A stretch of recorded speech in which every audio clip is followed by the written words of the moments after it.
Penciptaan seni rupa murni merupakan kegiatan berkarya seni lukis, seni patung, seni grafis, seni serat, dan lain-lainnya untuk mengungkapkan pikiran, perasaan, dan pengalaman kehidupan menjadi perwujudan dan visual yang dilandasi kepekaan artistik.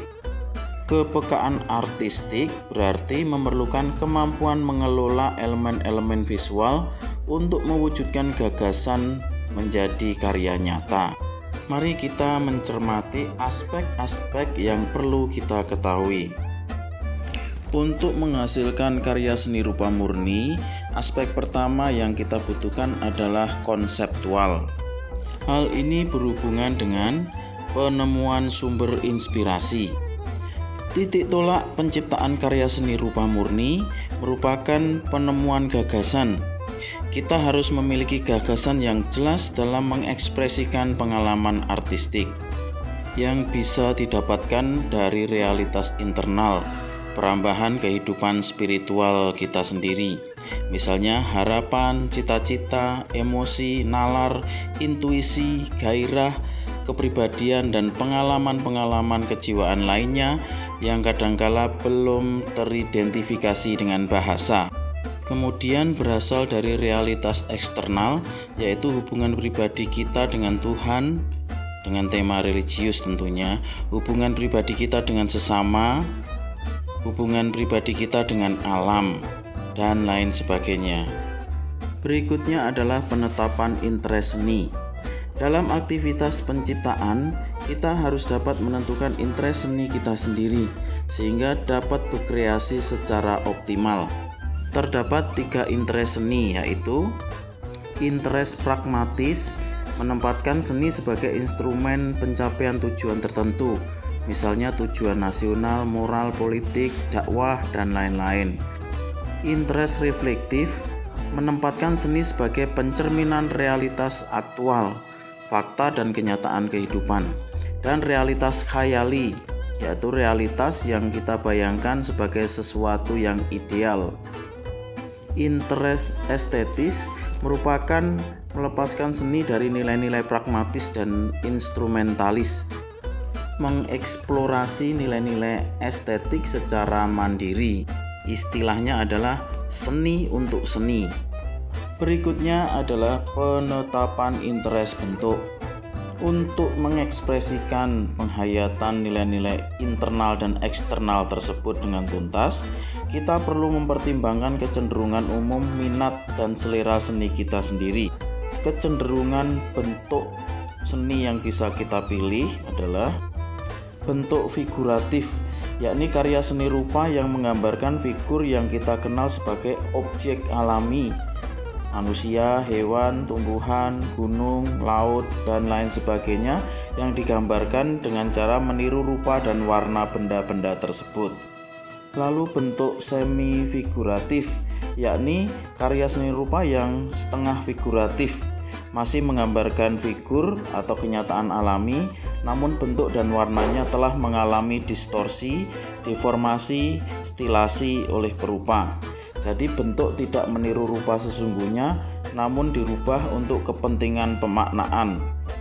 Bentuk non-figuratif adalah karya seni rupa yang sama sekali tidak menggambarkan bentuk-bentuk alamiah, jadi tanpa figur atau tanpa objek. Karenanya disebut pula seni rupa non-objektif. Bentuk ini biasa disebut dengan karya seni abstrak. Berikutnya penetapan prinsip estetik. Pada tahap ini, kita perlu menetapkan prinsip estetika yang paling sesuai untuk mengungkapkan pengalaman kita. Alternatif prinsip estetika yang dapat kita pilih yaitu pramodern, yaitu prinsip estetika yang memandang seni sebagai aktivitas merepresentasi bentuk-bentuk alam atau aktivitas pelestarian kaidah estetik tradisional.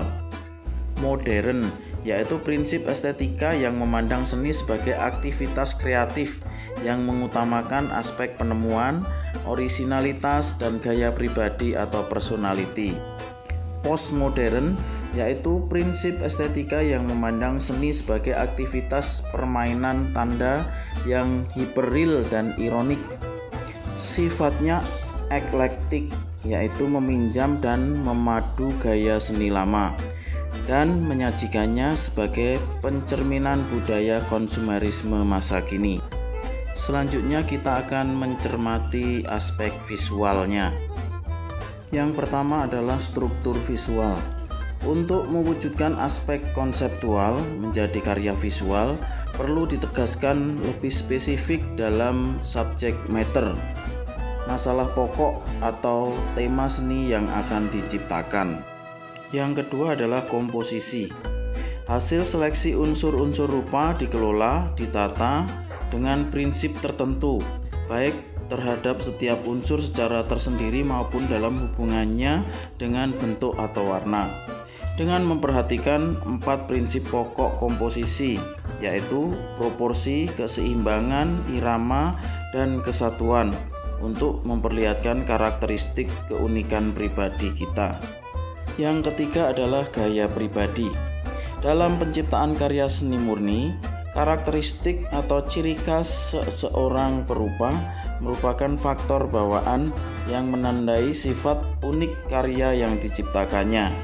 Dan yang tidak kalah penting dari penciptaan karya seni rupa murni ini adalah aspek operasional.